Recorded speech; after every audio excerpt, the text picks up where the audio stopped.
ओम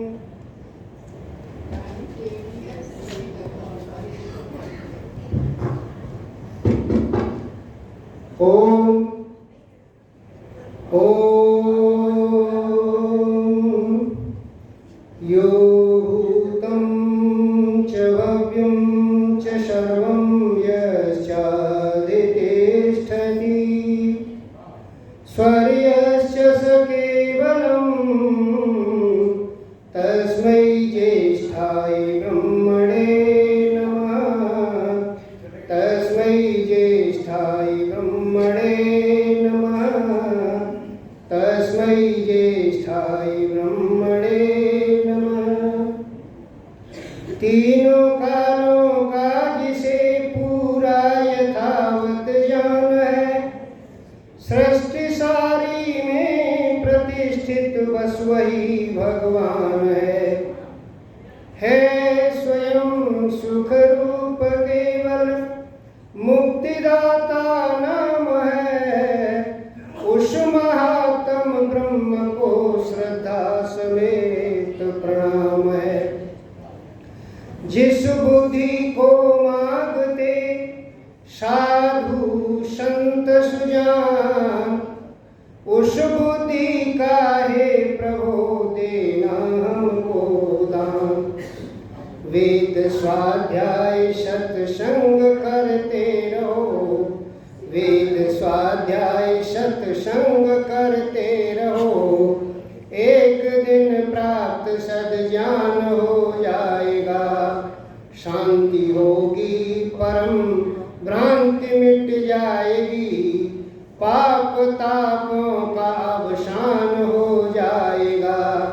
वेद स्वाध्याय सत्संग करते रहो, एक दिन प्राप्त सद्ज्ञान हो जाएगा। अपनी समाज के समस्त सुयोग्य पदाधिकारी वृंद, आज भजन गा रहे भजनोपदेशक महोदय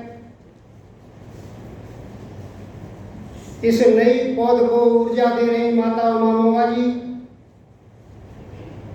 अत्यंत श्रद्धा की भाजन वंदनीय मातृशक्ति एवं आर्य धर्म प्रेमी सज्जनों और प्यारे बच्चों, ईश्वर की महान कृपा है जिसकी कृपा से हमें कुछ देर कुछ कहने और सुनने का समय मिलता है। आर्य सज्जनों, कभी कभी ऐसा लगता है कि जैसे हमारा आर्य समाज जो है अन्य मतावलंबियों की अपेक्षा में कुछ शिथिल सा पड़ता चला जा रहा है। लेकिन जो एकजुटता स्वामी रामभद्राचार्य के टिप्पणी पर आर्य समाज ने दिखाई है, ऐसा लगता है कि आर्य समाज उससे कहीं ज्यादा ऊर्जा से काम कर रहा है।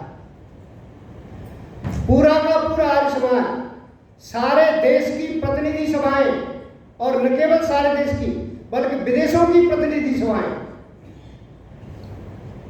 सज्जनों, उनका विरोध लिखित रूप में, उनका विरोध प्रदर्शन के रूप में और उनके बाकी का विरोध कोर्ट में केस डाल करके भी कर रहे हैं।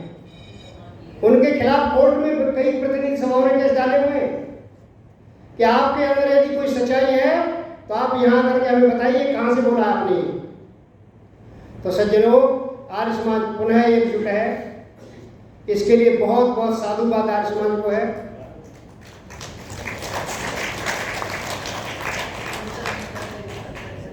सज्जनों, आज एक नए उपनिषद से आपका परिचय कराता हूं। 11 उपनिषदों की श्रृंखला में एक उपनिषद मांडुक्य उपनिषद है। मांडुक्य उपनिषद जो है सबसे छोटा उपनिषद है, केवल 12 श्लोक इसके अंदर है, लेकिन बड़ा गंभीर है, बहुत गंभीरता लिए हुए है। आर्य सज्जनों, ये जो मांडूक है, मांडूक सूक्त जो है अथर्ववेद के अंदर आता है। ये उपनिषद अथर्ववेद से लिया गया है। अथर्ववेद की मंडूक शाखा से लिया गया है। अथर्ववेद से और भी उपनिषद है, जैसे प्रश्नोपनिषद है, जैसे मुंडकोपनिषद है, इसी तरह से मांडुक्य उपनिषद भी अथर्ववेद से ही लिया गया है। मंडूक शब्द जो है मेंढक को कहते हैं। इनमें जो मंत्र वर्णित हैं उन मंत्रों का प्रयोग जब हम वृष्टि यज्ञ करते हैं तो हमारे धर्माचार्य किया करते हैं। जो वृष्टि यज्ञ में काम आता है तो उसमें तमाम ऐसी बातें हैं कि जैसे जब वर्षा होगी तब मेंढक निकलते हैं, तालाब भर जाते हैं, पूरा का पूरा वर्णन वहां इस तरह का है। सज्जनों, मंडूक नाम के एक ऋषि भी हुए और उन्होंने मंडूक शाखा का निर्माण किया। उनके पुत्र मांडूक्य हुए, वो भी ऋषि परंपरा से हुए, दोनों ही पिता पुत्र ऋषि थे। तो उनका पुत्र जो मांडूक्य हुआ, मंडूक का पुत्र होने की वजह से उसका नाम मांडूक्य पड़ गया और उसने जो है ये उपनिषद का निर्माण किया है। बहुत ही गंभीर, मैंने ये यहाँ लिखवा दिया है, आप सभी ध्यान रखें। थोड़ा पीछे है बोर्ड, आगे की तरफ हो जाता तो ज्यादा ठीक रहता। वैसे दिखाई दे रहा होगा सबको। इसका श्लोक, पहला श्लोक है ओम इत्येतत् अक्षरम मिदं सर्वं तस्योको व्याख्यानं भूतं भवत भविष्यमिति सर्व ओंकार एव यच्चान्य त्रिकालातीतं तदपि ओंकार एव। सज्जनों, प्रथम दृष्टया ये पता चलता है कि ये ओंकार शब्द की व्याख्या है इस मंत्र के अंदर। ओम इति एतद अक्षरम, एक वाक्य पूरा हो गया। ओम जो है, ओम इति शब्द जो है ऋषि लोग पर्टिकुलर किसी चीज के लिए किया करते थे। जैसे हम कोई कथन करते हैं तो विपरीत अल्पविराम में लगा देते हैं उसको जब लिखते हैं तब, जिसको इन्वर्टेड कॉमा कहते हैं। तो इन्वर्टेड कॉमा में क्योंकि वो फिक्स कहा जा रहा है कि ओम जो शब्द है, ओम इति एतद अक्षरम, ये अक्षर है। सज्जनों, बच्चों, आज तुम्हारे मतलब की भी बहुत बढ़िया चीज है इसमें। आप अक्षर की उपासना में लगे हो, आप पढ़ाई कर रहे हो, प्रारंभ से ही बच्चों को अक्षर का ज्ञान कराया जाता है। लेकिन बेसिक यदि पता ना हो तो बड़ा होने तक आर्य समाज के प्रवचन सुनने के बाद भी गलत रास्ते में चलते रहते हैं। ये मंत्र जो है इसको जो है सुधारता है कि ओम इति एतत् अक्षरम, ओम जो है ये अक्षर है। अक्षर को अक्षर कहते किसे हैं? जो वर्णमाला है, जो वर्णमाला है जिसका अक्षर ना हो। एक तो यह है कि जिसका अक्षर ना हो, और अक्षर उसको भी कहते हैं जो वर्णमाला है हमारी। जब पतंजलि महाभाष्य करने लगे तो वर्णोच्चारण शिक्षा में बहुत बढ़िया कहते हैं अक्षरम नक्षरम विज्ञात। ये जो अक्षर है ना, जिसका नाश नहीं होता कभी, नक्षरम, इसको नाश न होने वाला समझे।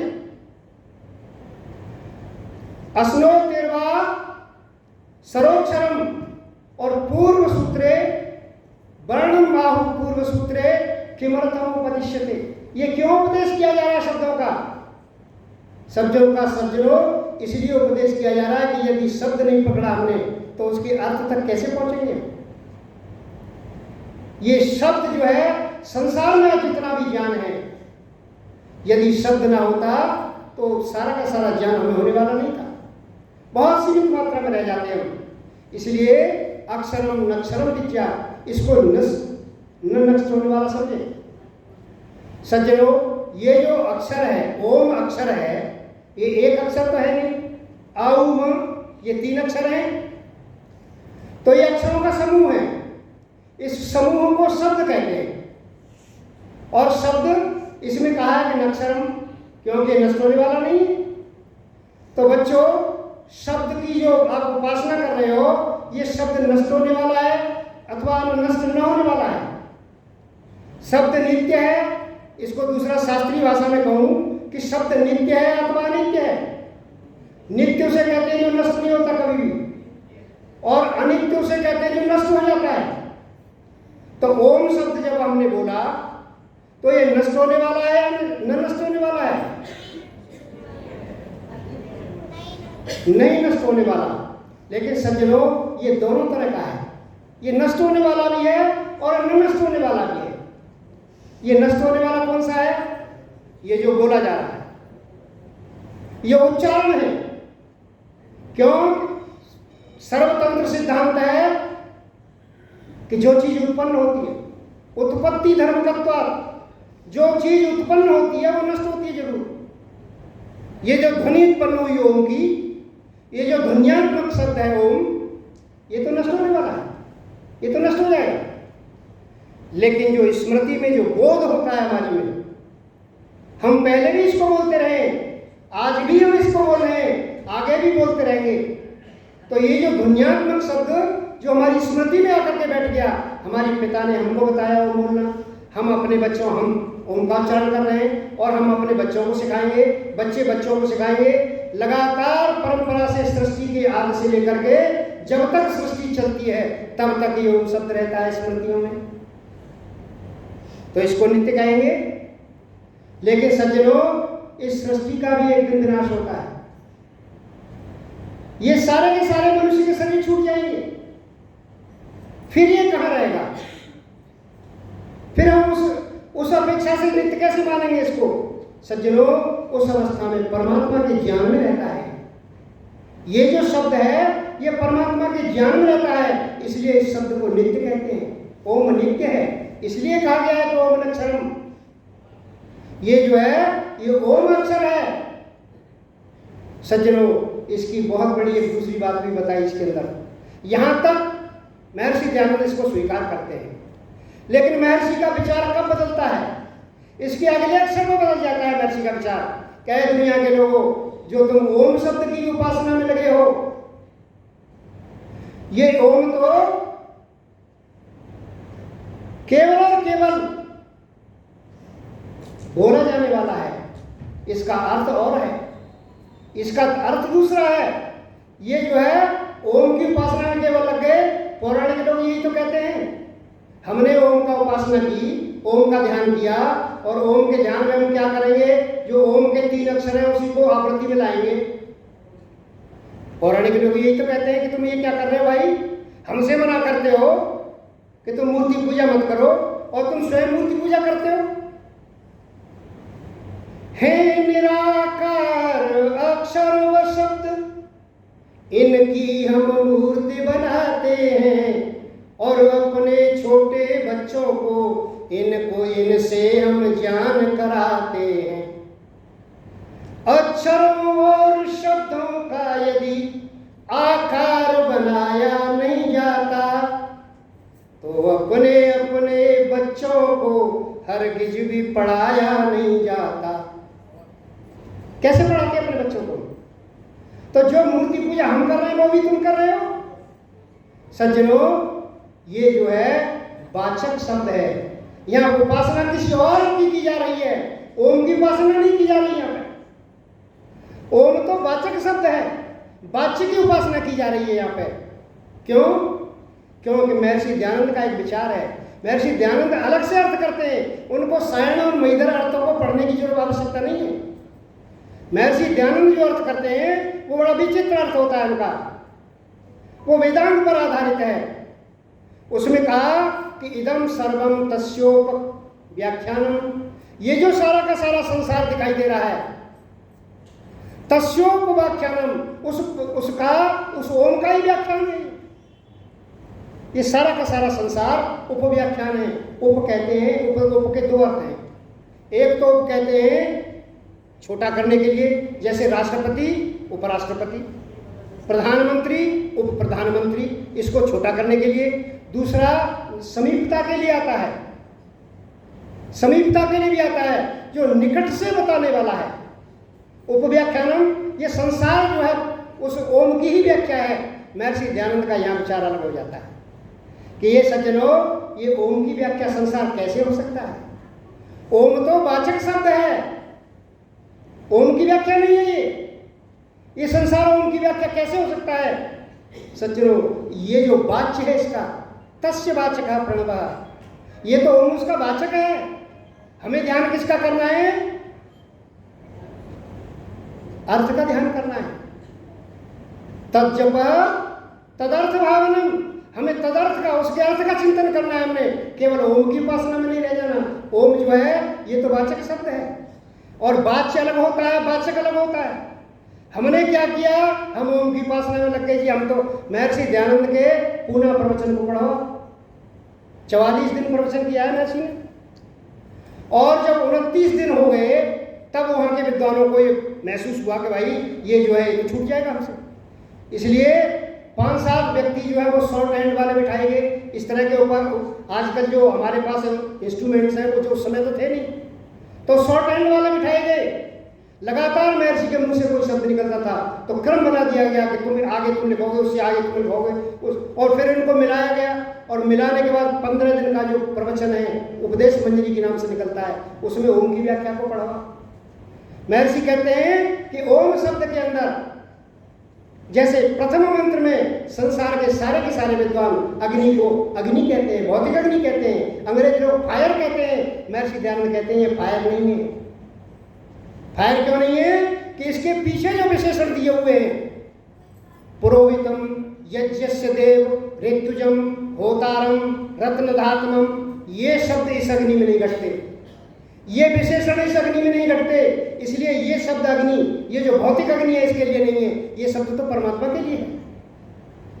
इसलिए सज्जनों, आज वही बात कह रहे हैं, यहां भी वही बात कह रहे हैं। संसार जितना भी है ये सारा का सारा उस परमात्मा की व्याख्या है, केवल ओम की व्याख्या नहीं है, केवल ओम की व्याख्या नहीं है। इस संसार से परमात्मा का ज्ञान होता है। परमात्मा का 2 प्रकार के काव्य हैं, एक दृश्य काव्य है और एक श्रव्य काव्य है।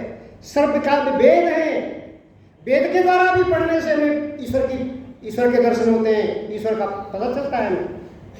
लेकिन यदि कोई संस्कृत ना पढ़ा हो, कोई वेद ना पढ़ा हो, वो ईश्वर को कैसे जानेगा? सज्जनों, संसार को देख करके परमात्मा का ज्ञान होता है। ये जमी आसमां दे रहे हैं पता, तू नहीं जान पाए तो तेरी खता। ये जमी आसमां दे रहे हैं पता, तू नहीं जान पाए तो तेरी खता। शम्स में रोशनी, चांद में चांदनी, अभ्र में आग तो सब्र में दामिनी। कामिनी की तरह सज रही हर लता, कामिनी की तरह सज रही हर लता, तू नहीं जान पाए तो तेरी खता। सिक्मे में माँ के उल्टा लटकता रहा, हर लम्हा रोशनी को भटकता रहा। सर पटकता रहा अब नशे की जता, तू नहीं जान पाए तो तेरी खता। ये जमी आसमां दे रहे हैं पता, रूप सुंदर सलोना तुझे दे दिया, इतना दे के भी बदले में कुछ ना लिया। कर दिया मालो जर तुझको सब कुछ अता, तू नहीं जान पाए तो तेरी खता। सज्जनों, कण कण परमात्मा का पता बता रहा है, लेकिन हम समझ नहीं रहे। वो तत्व पश्चन न दर्श वाचा, वेद भी कहता है। सज्जनों, परमात्मा को कण कण बता रहा है, परमात्मा को वेद की एक एक ऋचा बता रही है। रामभद्राचार्य ने केवल एक गलती की है। वो कहते हैं कि पाणिनि के व्याकरण का जो हमारा सूत्र है, उसके प्रत्येक सूत्र में मैं राम को दिखा सकता हूं, भाई ये गड़बड़ कर दी। लेकिन परमात्मा है, ऋचोक्षरे परमेजमन, वेद की प्रत्येक ऋचा में परमात्मा समाया हुआ है। सज्जनों, उसने परमात्मा का नाम लेकर के राम का नाम ले दिया, उसको क्षुद्र बना दिया अपने बयान को। इसलिए सज्जनों, ज्यादा गलती नहीं है, कोई छोटा मोटा आदमी नहीं है वो कैसा आदमी है? पीएचडी की डिग्री से सम्मानित है, प्रज्ञाचक्षु होते हुए भी। एक वहाँ विकलांग विश्वविद्यालय चलता है, उसका कुलपति है, कुलाधिपति है, उसका चांसलर है, वाइस चांसलर नहीं है, चांसलर है वो। 110 पुस्तकों का लेखक है, लेकिन उल्टी व्याख्या कर रहा है, संसार की उल्टी व्याख्या कर रहा है। परमात्मा बताता है, परमात्मा बताना चाहिए था उसको, लेकिन राम को बताता है कि राम उसमें विद्यमान है। सज्जनों, परमात्मा संसार के कण कण में है, संसार उसका उपाख्यान है। कैसे पता करें जी? शास्त्रीय भाषा में कुछ शब्द ऐसे हैं, वेदांत दर्शन ऋषि व्यास कहते हैं कि वेदांत दर्शन में कुछ ऐसे शब्द आते हैं कि जिन शब्दों से हमें यह पता चलता है कि ये परमात्मा के लिए भी प्रयोग है और ये संसार और वस्तुओं के लिए भी प्रयोग किए जाते हैं, जिसे हम व्यभिचारी शब्द से कहते हैं। कुछ शब्द व्यभिचारी हैं सज्जनों, ये व्यभिचारी शब्द शास्त्रों में बहुत आता है, लेकिन हमारे यहाँ संसार में ये व्यभिचारी शब्द निंदित अर्थ में प्रसिद्ध है। निंदित अर्थ में हम इसको निंदित मानते हैं, लेकिन शास्त्रों में बहुत आता है और दोनों जगह उसका प्रयोग का एक ही अर्थ है। निंदित अर्थ का भी एक ही अर्थ है और शास्त्रों का भी एक ही अर्थ है। हमारा जो न्याय दर्शन है वो उसकी परिभाषा बताता है कि अनेकांतिक सब व्यभिचार। व्यभिचार कहते किसे हैं? कि जो अनेकांतिक होता है। जैसे कोई पुरुष अपनी धर्मपत्नी को छोड़ करके किसी और स्त्री से अपना संबंध बनाता है अथवा उसका मित्रता बनाता है, या कोई स्त्री अपने पति को छोड़ करके किसी अन्यत्र किसी से दोस्ती बनाती है, तो उसको हम व्यभिचार की श्रेणी में करते हैं। ठीक उसी तरह से शास्त्र में जब एक शब्द के दो अर्थ निकलते हैं, उसको भी व्यभिचारी शब्द कहा जाता है। शब्द अनेकांतिक होता है, जैसे आकाश शब्द है। ऋषि व्यास लिखते हैं, वेदांत दर्शन पढ़िए आप, ऋषि व्यास लिखते हैं कि आकाश ईश्वर का नाम है। आकाश ईश्वर को कहते हैं, लेकिन संसार में आकाश जो दिखाई दे रहा है स्पेस के रूप में, इसको भी आकाश कहते हैं। है दोनों के नाम एक, वो भी व्याप्त है और परमात्मा भी व्याप्त है, लेकिन परमात्मा के जो गुण हैं वो आकाश के गुण नहीं है। ये व्याख्या देते हैं वो ऋषि व्यास, व्याख्या देते हैं इसकी। क्यों नहीं है जी? आकाश संसार में दो रूपों में प्रसिद्ध है। एक रूप तो यह है कि जो स्पेस है, अभाव रूप, जिसमें कुछ भी नहीं है, खाली जगह जो है, उसको हम आकाश के नाम से जानते हैं। और दूसरा आकाश कौन सा है? दूसरा आकाश वो है जो पंच तन्मात्राओं से निर्मित होता है, जिसका शब्द गुण है, जिसका शब्द गुण है। शब्द आकाश में रहता है सज्जनों, वो आकाश। तो ये जो आकाश है ये परमात्मा का नाम भी है, क्योंकि परमात्मा व्याप्त है और आकाश इसका नाम भी है। तो इसको अंतर कैसे करें हम इसको सज्जनों? जब हम आकाश में कोई चीज रखते हैं, कोई ठोस वस्तु रख देते हैं, तो आकाश स्पेस दे देता है, छोड़ देता है अपनी जगह को। कोई ठोस वस्तु आपने बक्सा रख दिया, तो बक्से की जगह पे आकाश उसकी जगह को छोड़ देगा। हम दौड़ते चले जा रहे हैं, रेलगाड़ी दौड़ती चली जा रही है, आकाश जो वो जगह देता हुआ चला जा रहा है, लेकिन उसके अंदर आकाश नहीं जा सकता। परमात्मा उसके अंदर है, उस ठोस वस्तु के अंदर परमात्मा है सज्जनों, क्योंकि वो सूक्ष्म है। वो जीवात्मा के अंदर भी विद्यमान है। यदि बहुत से लोग कहते हैं कि जी जीवात्मा तो ईश्वर का अंश है, ये शंकराचार्य का मत है, और शंकराचार्य का अपना मत नहीं है। आपने कभी शंकराचार्य को पढ़ा हो तो वेदांत दर्शन का भाष्य जो है शंकराचार्य का पढ़ना। मैं जब ये दर्शन के भाष्य पढ़ता हूँ तो एक तरफ शंकराचार्य का भाष्य रख लिया, एक तरफ स्वामी ब्रह्ममुनि जी का रख लिया, एक तरफ आचार्य उदयवीर जी का रख लिया, और एक सूत्र पर तीनों के क्या बयान है, तब पता चलता है कि असली बात क्या है। एक किसी विद्वान को पढ़ने से आपको निष्कर्ष पर नहीं पहुंचेंगे आप सज्जनों। तो ये जो आकाश जो है, ये आकाश वो जो स्थिर जो सूक्ष्म है जीवात्मा के अंदर, हम यदि आप परमात्मा को नहीं मानेंगे तो जितने जितने जगह पर जीवात्मा रहती हैं उतने हमें परमात्मा के अंदर छेद मानने पड़ेंगे, क्योंकि उतने से परमात्मा, जब जीवात्मा के अंदर परमात्मा नहीं मानोगे। लेकिन परमात्मा जीवात्मा के अंदर भी है, क्योंकि वो सूक्ष्मतम है। जीवात्मा सूक्ष्म है, परमात्मा सूक्ष्मतम है, वो जीवात्मा के अंदर भी रहता है। इसलिए सज्जनों कोई स्पेस नहीं, लेकिन शंकराचार्य ने इसका वर्णन किया है कि वो इस तरह का अंश नहीं है जैसे लोग समझते हैं गलत व्याख्या निकाल ली उसकी।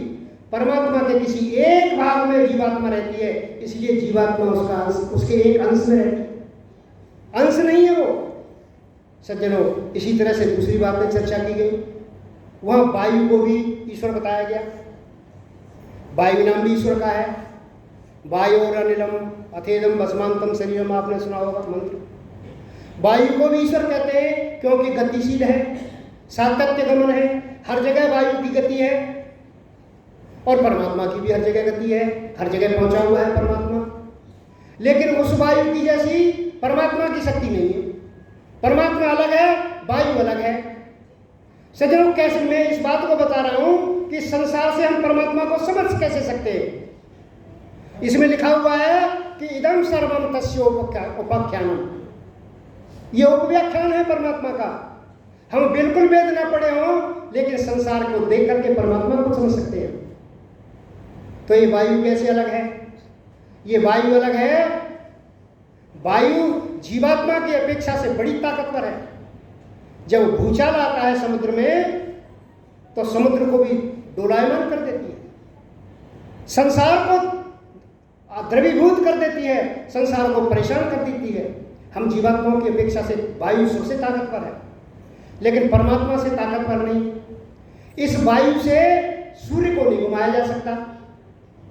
इस वायु से जितने भी संसार में गोलक घूम रहे हैं, जितने भी पिंड घूम रहे हैं, वो वायु की ताकत से नहीं घूम रहे, वो परमात्मा की ताकत से घूम रहे हैं। इसलिए सज्जनों, परमात्मा का नाम वायु होते हुए भी इस वायु जैसा नहीं है। लेकिन हम भ्रम में पड़ जाते हैं कि जब वायु परमात्मा का नाम है तो ये जो वायु चल रही है इसी की पूजा शुरू कर दो, आकाश की।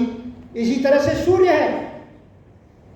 सूर्य की परिभाषा रामभद्राचार्य करते हैं, ये जो सविता है गायत्री मंत्र के अंदर, ये तो सविता देवस्य, वो देव उल्टा सीधा अर्थ करते हैं, कहते हैं ये सूर्य का भी परमात्मा देव है, ऐसा कर देते हैं।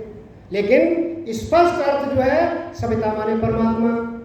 तत्त सवितुर्वरेण्यम, वो बड़े तत्सवितुर्वरेण्यम, सविता तो परमात्मा का नाम है। परमात्मा का नाम सविता क्या है? क्योंकि वो उत्पन्न करता है सारे संसार को, और ये सविता भी उत्पन्न किया करता है। दोनों का एक ही काम है। लेकिन सज्जनों, दोनों का एक ही काम होते हुए भी वो प्राण प्रतिष्ठा नहीं कर सकता। उत्पन्न तो कर सकता है सूर्य, सविता उत्पन्न तो कर सकता है, लेकिन प्राण प्रतिष्ठा करना ईश्वर का काम है।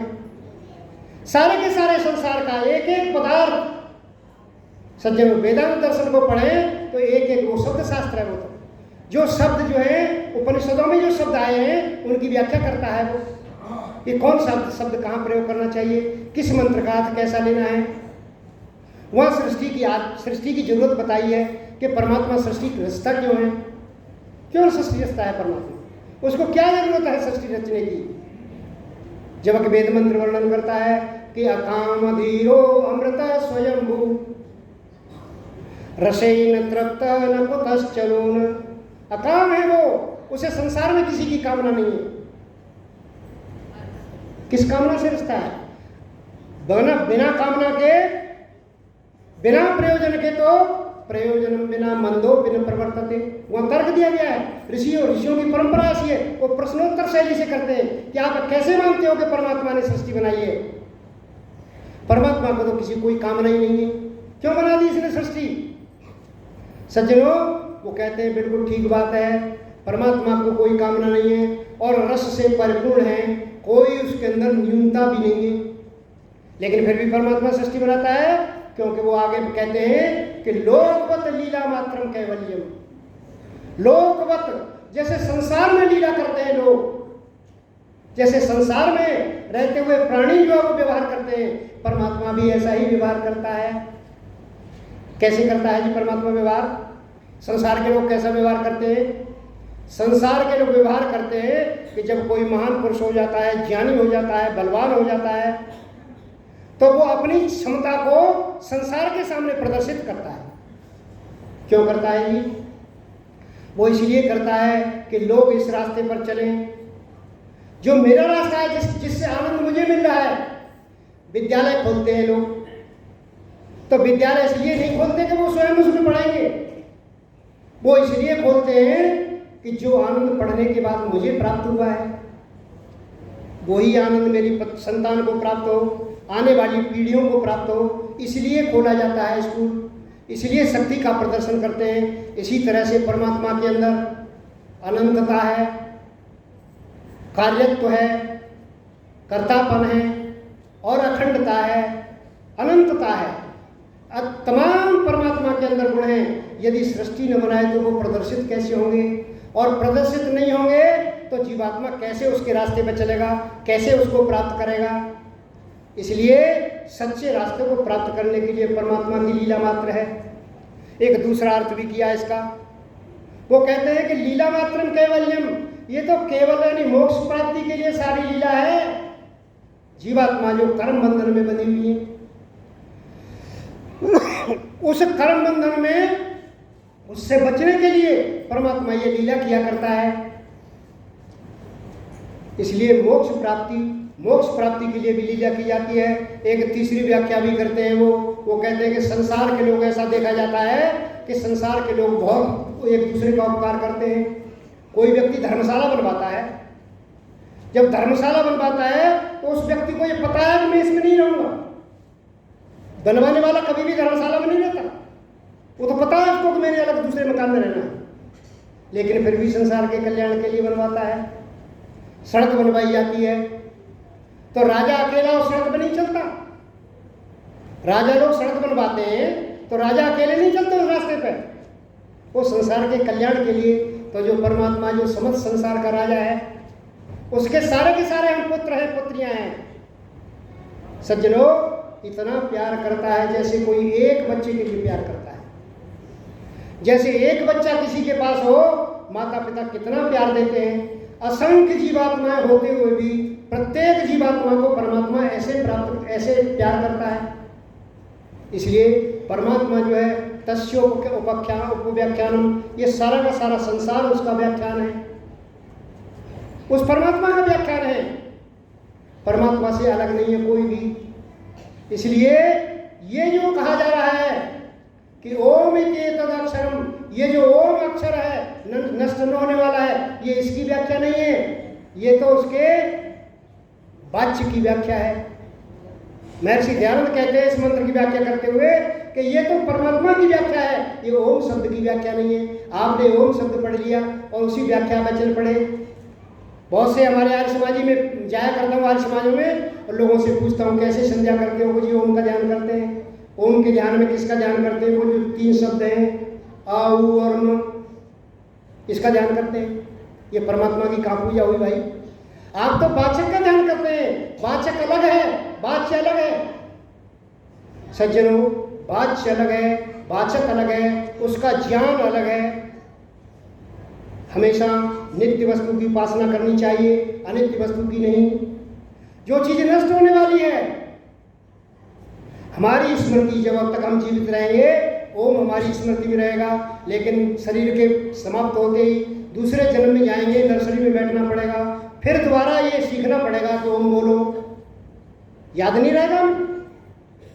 तो जो चीज़ टिकने वाली नहीं है उसकी उपासना कैसे करें? हम तो उपासना उसकी करेंगे जो इसका वाच्य है। इसलिए सज्जनों, जब भी हम ओम का जाप करें तो ध्यान हमें अर्थ की तरफ, तद जप तदर्थ भावनम, उसके अर्थ का चिंतन होना चाहिए। हम ऐसा जाप नहीं करते, ऐसा जाप नहीं करते सज्जनों। और संसार उसकी व्याख्या है, उस बात को भी नहीं चलते, क्योंकि ऋषि कहता है न तत्व पश्चन न दर्शवाचाम उतत्व श्रवण श्रोते नाम, यानी सुनते हुए भी नहीं सुनते और देखते हुए भी नहीं देखते। ये परमात्मा कह रहा है वेद के अंदर, ए लोगों, तुम देखते हुए भी नहीं देख रहे, परमात्मा तुम कण कण में। बाबा तुलसीदास भी ऐसे ही कहते हैं कि निज मत में सूझो नहीं, लानत ऐसी जिंदगी लानत है जिसको सूझता नहीं परमात्मा। तुलसिया संसार में हुआ मोतिया बिंद, सारे संसार को मोतिया बिंद हुआ पड़ा, कुछ दिखाई नहीं देता। कण कण में परमात्मा मौजूद है लेकिन दिखाई नहीं देता हमें। कारण परमात्मा की गलत विधि पकड़ रखी है। सज्जनों, पौराणिक इसीलिए तो कहते हैं कि केवल ओम का जाप करने में लगे रहे, तुम उसके अर्थ के चिंतन पर तो पहुंचे ही नहीं। हमें अर्थ का चिंतन करना है। संसार को देख करके हमें व्याख्या समझ में आनी चाहिए। संसार जो व्याख्या दे रहा है, संसार की जो स्थिति बनी हुई है, वो सारी की सारी परमात्मा की व्याख्या है। संसार की नदी सब सागर में जा रही हैं, सागर की वो तरंगे गुण तेरे गा रही हैं। एक एक कण जो है परमात्मा के बता रहा है। और ऐसे को भी कुछ लोग कहें कि संसार स्वयं बन जाता है। कुछ लोग कहते हैं कि संसार तो अपने आप बनता है। आप कम्युनिस्टों से पूछो तो वो कहते हैं अपने आप बनता है संसार को बनाने की जरूरत ही नहीं। सज्जनों, कर्ता बिन कार्य नहीं होता, ये नियम वेद बतलाता है। हमेशा कर्ता के बगैर कभी कार्य नहीं हुआ करता, हमेशा कर्ता ही कार्य करता है। परमात्मा के द्वारा कार्य किया जा रहा है। ये परमात्मा कैसे संसार बनाता है, इसकी व्याख्या मैं अगली बार करूंगा। और परमात्मा का आनंद कैसा है, क्या जो संसार में जो आनंद मिल रहा है वो आनंद परमात्मा का है क्या, इस सारी चर्चा को मैं अगले व्याख्यान के अंदर कहूँगा।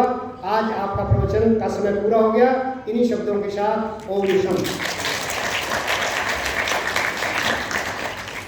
तो